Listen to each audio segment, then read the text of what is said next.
What's up guys, John Carlos here with Total Body Training, where I help people get lean, gain muscle, and build confidence. And today, I'm going to talk to you a little bit about why I'm a personal trainer and sort of my journey with personal training and fitness and health and wellness and things like that. I just feel like I want to share that.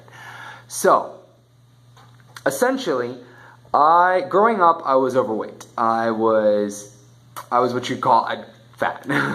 I just wasn't in any kind of good health either. As a kid, I felt like always tired and always fatigued because of my weight, and I felt extremely self-conscious. And people made fun of me when I was in elementary school and middle school and things like that. Now, I wasn't really obese. I was just much more overweight than other kids in high school and in middle school and elementary school. It was very clear. I wasn't in good shape. I was overeating. I was just eating a lot of processed foods and junk and stuff like that, just whatever was presented to me, and I would just eat too much of it, you know.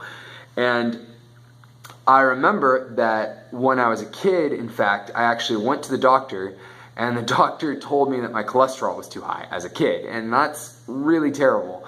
And he was concerned about my heart health and where I would be at once I got into high school. So I remember on middle school, my parents got concerned, and I started working out with my dad. And we started going to a local gym in my town, lifting weights, just doing general workouts that we saw other people doing, because we didn't really know how to program or build programs or anything like that. And my parents really weren't interested in investing in a personal trainer because they didn't understand the value of that, and neither did I. Fitness just seemed like something you could just pick up and do.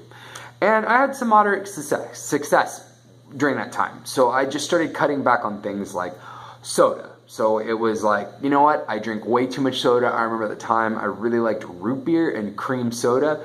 I don't know why, those were my favorites as a kid. And I like to eat a lot of like processed cereals, bread, and I just slowly started cutting those things out of my diet, just little by little. You know, it was by no means a crash diet overnight. I by no means knew how to build a diet plan for myself. I was just cutting back on some of the junky foods that I was eating. And soda was the first one that I was actually successful with, that I could cut out. And to this day, I don't really crave soda. So I remember that over some time, I started to lose some weight. And my friends in high school and the people that I knew really noticed that. And I liked the way that made me feel. But I couldn't really be consistent with anything that I was doing at the time. I just didn't really know how to do it, and I didn't really have the discipline. And unfortunately, that lack of discipline kind of carried over with me into college. So in college, I started gaining weight again. And so you're going to see that like throughout my life, I yo-yoed a lot. So I would try different things. I would cut back.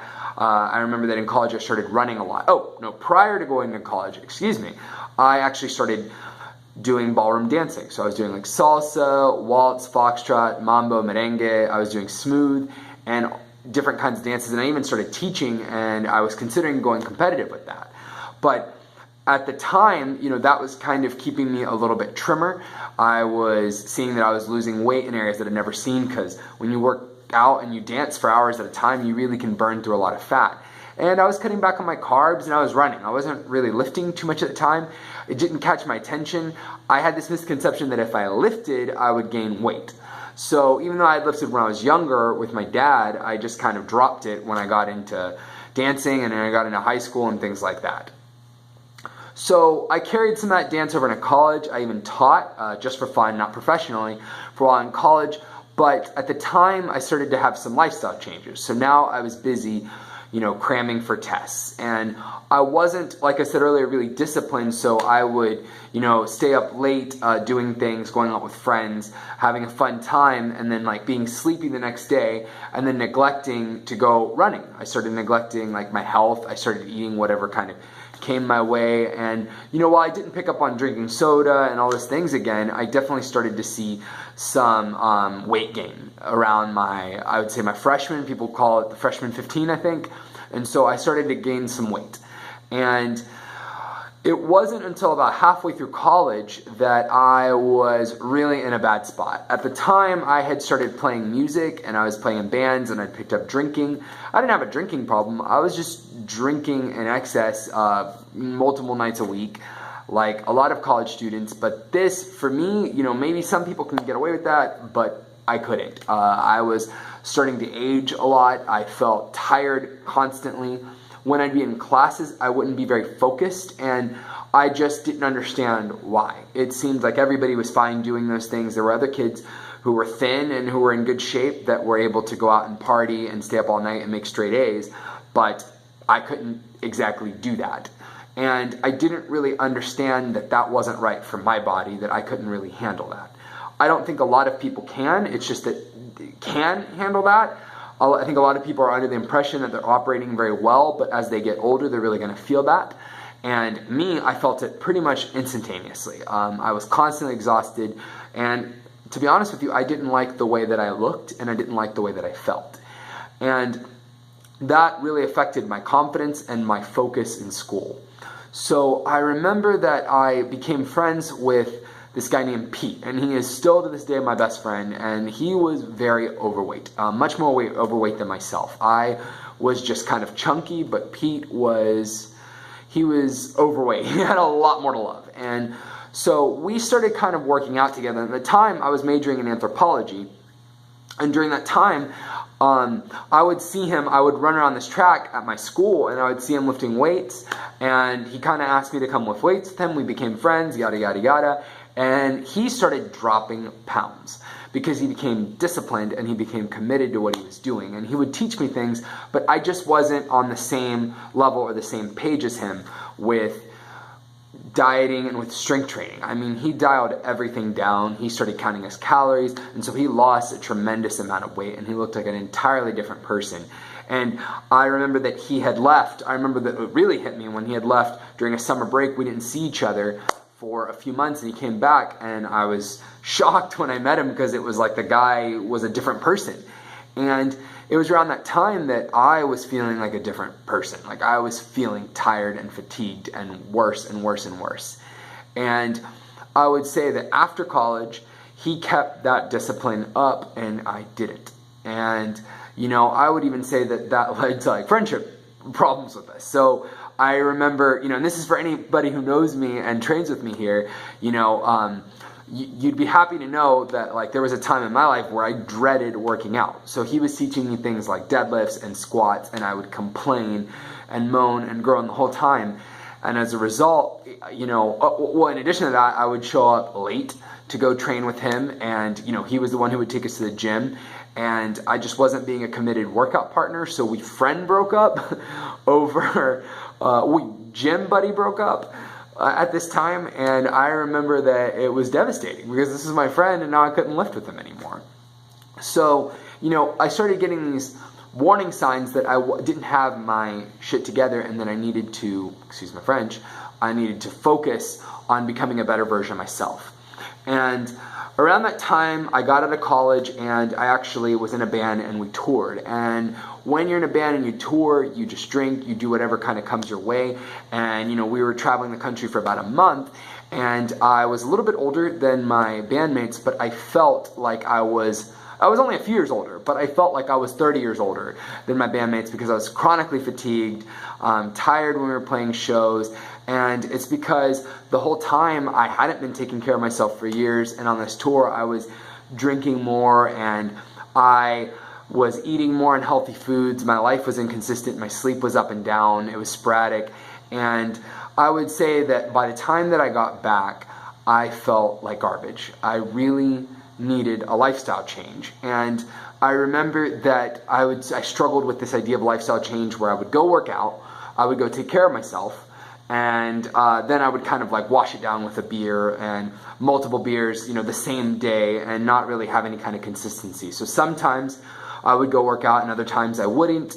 I'd feel really great and I'd feel really up when I did those things, and then I would feel really down when I didn't. And I didn't associate that what I was doing was I was kind of like yo-yoing and just, you know, never really committing. And because I was yo-yoing like this, I would see some good progress, I'd go do something that would hurt me, and then I would feel down, and then I'd feel down about the thing that hurt me, and it was just this negative feedback loop back, where I would think to myself, I was like, you know what, when am I going to get myself together? Like, when am I really going to commit to taking care of myself And I finally, it really hurt my confidence as a person, as a man, to feel like I couldn't commit to these things, and I didn't really know it. But when I finally made the association, I was listening to an NPR episode of Radiolab, and it talks a little bit about triathletes, and it was talking about how when you're a triathlete, you literally change the composition of your brain and you tap into energy,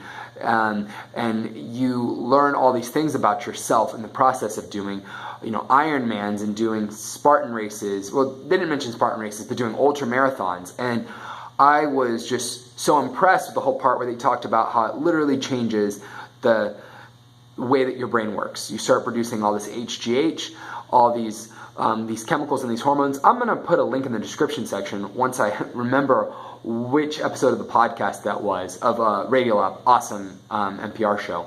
I'll put a link in the bottom that tells you, that you can watch the episode on.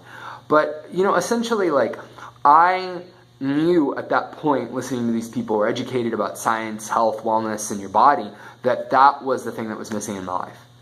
That there were so many things in my life that I wasn't enjoying, that I didn't feel present for.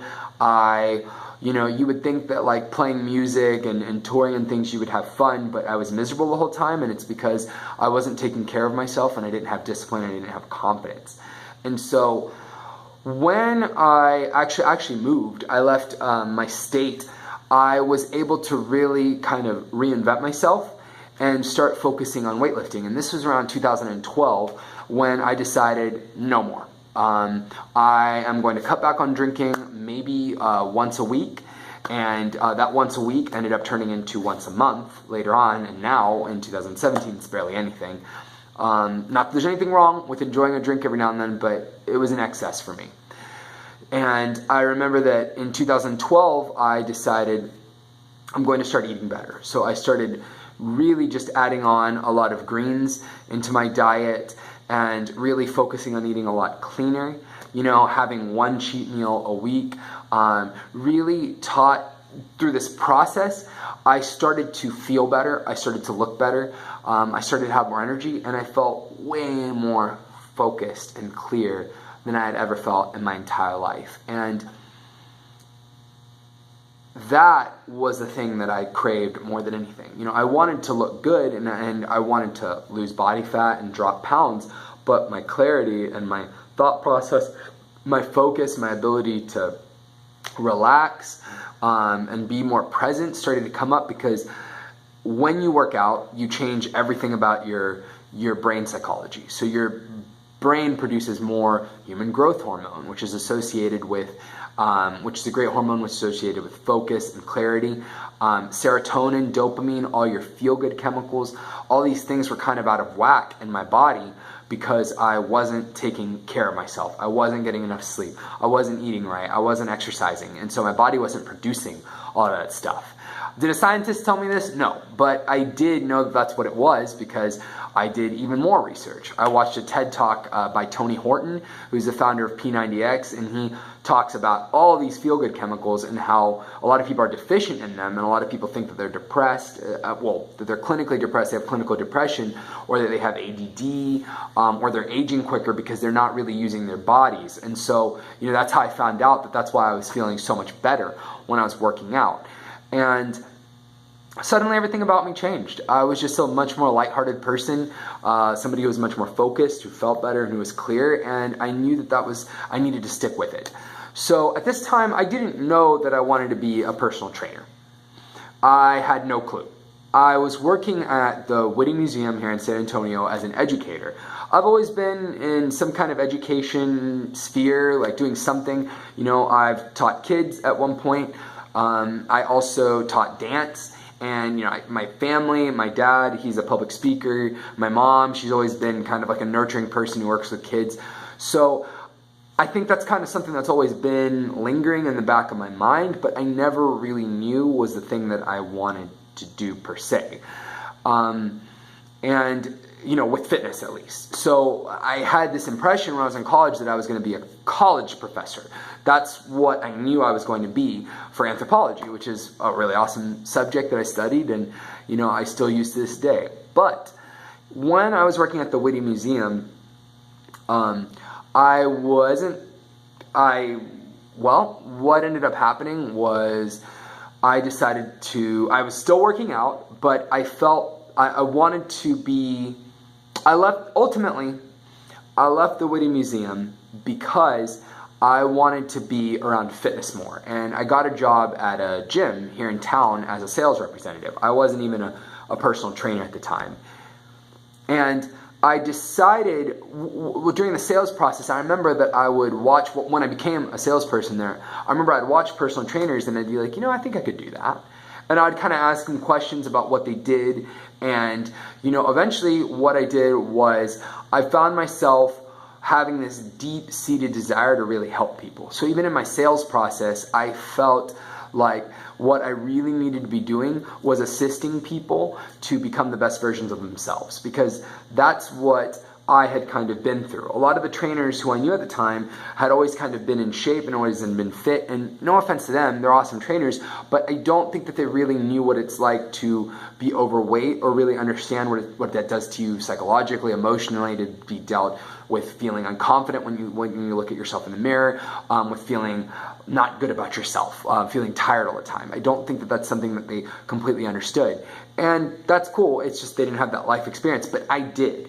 You see, so I started to feel this compulsion, I started to feel compelled to help people because I wanted to help folks not have the same negative experiences that I had, that they could just become a different person and feel better, and that this would affect everything about them. This would affect their relationships, this would affect how they acted, this would affect their sex life, this would affect everything about who they are and who they were going to become, and how they would interact with people and how they'd spend the rest of their lives. And so I became extremely, extremely passionate about that. And I remember that I would even, like at work, don't tell anybody, but I would just sit at my computer, and instead of working on sales stuff, I would just research what it would be like to be a personal trainer. I would research, what it would be like to start my own business, because I had this idea for what ended up becoming Total Body Training in the future, that I really wanted to have my own place where I could help people the way that I wanted to help them, because as far as I saw, that wasn't the kind of treatment that people were getting at the gym that I was at. And again, this isn't to put anyone down who works in the fitness industry. I just wanted to go about it a different way, my own way. My family, I come from entrepreneurs, well, not entrepreneurs, but I should say business owners. My dad is a business owner, he's owned multiple businesses, and I just felt like that was something that I personally wanted to do. I was inspired by that and by other people in my family who've done those kinds of things. So, it just kind of went hand in hand. And I left my job at the gym and I started training people in a park on a whim. And this was really risky. I would train my friends. I just had 2 or 3 friends and I had a client. At the time I had just become a personal trainer. And so I was just running them through body weight exercises, doing movements in the park, and really trying to educate them about how to think about their lives and about their bodies, because ultimately that's what I'm really, really passionate about, is seeing transformation in people. And so what was so awesome about that is that this was around 2014, is that I did start to see transformations and changes in people. I had this client, Nicole, who is still my client to this day, and it's client Alessa, and all of a sudden I started to see these people kind of come out of their shell and embrace their body in ways that they'd never been able to do in the past. And it was just awesome seeing them smile and be excited about coming to class, and seeing the changes in their body. Nicole was losing weight, Alessa was losing weight, people were giving them compliments. It just made me so happy to see them have this confidence. And so in a way I was just starting to get a taste test for like helping people and helping change them. And ultimately that's why I'm a trainer. That's why I started this company, because I love to help people, because I don't want people to feel like they can't, because I've definitely felt like I couldn't. For years I felt like I didn't really have a place. I didn't really know what was wrong with me, why I was tired, why I was sick all the time, why I felt so unconfident, and it was because I wasn't working out. I wasn't taking care of myself. I wasn't eating right. I wasn't getting good enough sleep. But now I do that, and now I give that to people each and every day, and I love to see that level of transformation. So I remember that, that's during that time, I knew that I was going to create this company, Total Body Training, but I didn't know that's what it was going to be called. We were called Outdoor Athletics. We just worked out in a park and we exercised and we did, body weight exercises, and, I saved up some money and I moved into a spot, and now I'm here. This is my third location, I believe. I started in a park. Yeah, that's my third location. It's the biggest location I've had. And every day I get the joy of like helping people out and seeing them change. And it is really fulfilling to see people come to you and be like, hey, like one of my coworkers told me that I look different than I've ever looked. What am I doing? Hey, my spouse is proud of me for losing this weight. Or, I just feel so much more relaxed now. I feel like I can sleep more. I feel so much more confident in my body than I've ever felt before. I'm able to fit in clothing that I've never fit in. Those are things that I hear on the regular here, and those are things that really fill me with a lot of joy and happiness. And that's why I'm a personal trainer, because I want to help people. Like I said at the beginning, my slogan here is help people get lean, gain muscle, and build confidence. And each and every day I get to, have a role in doing that for people. And, I think it's awesome. So that's just a little bit about me, my journey, why I am a personal trainer, and why I'll continue to be a personal trainer. Until next time, guys, goodbye.